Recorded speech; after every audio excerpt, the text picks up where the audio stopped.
এই যে তোমার কাবিনের 10 লক্ষ টাকা, এটা তোমার সারপ্রাইজ। এই কাবিনের 10 লক্ষ টাকার জন্য তুমি যা যা করছো তুমি বইলা বুঝাইতে পারবো না। তুমি আমারে ধমক দিয়ে কথা বলো। বিয়ের রাইতে তুমি আমারে কি কইছিলা? তুমি আমারে কইছিলা আমি তোমারে স্পর্শ করতে পারুম না যতদিন পর্যন্ত না আমি তোমারে কাবিনের 10 লক্ষ টাকা দিব।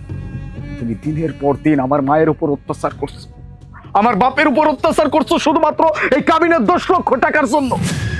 বলবাই তো, তুমি তো বড়লোক ঘরের মেয়ে, তোমার কাছে শুধুমাত্র টাকা পয়সা এই সব কিছুর দাম আছে, কোনো মানুষের দাম নাই। আর এই জন্য তোমার টাকা পয়সা আমি তোমার ফেরত দিয়ে দিচ্ছি। আমার মা একজন নোংরা মহিলা, আমার বাপ একজন ঝালমুড়িওয়ালা। আমার মা একটা নোংরা মহিলা, আমার বাপ একজন ঝালমুড়িওয়ালা। আর আমি তোমারে কইতেছি এই ঝালমুড়িওয়ালার নোংরা মহিলার পোলার বউ হওয়ার যোগ্যতা তোমার নাই। নাই তোমার সেই যোগ্যতা। এই কাবিনের 10 লক্ষ টাকার জন্য এত কিছু করছো না? দিয়ে দিচ্ছি তোমার টাকা, তোমার কাবিনের টাকা আমি তোমারে দিয়ে দিচ্ছি। আর তালাকের কাগজ এটাও তুমি সময় মতো পেয়ে যাবা। আমি আমি তালাক চাই না। আমার আমার এই কাবিনের টাকা লাগবে না। আমি আমি আমি তোমার সাথে থাকতে চাই।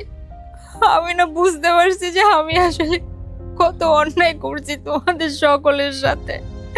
আমি আমি তোমার মাকে কত নোংরা নোংরা কথা বলছি।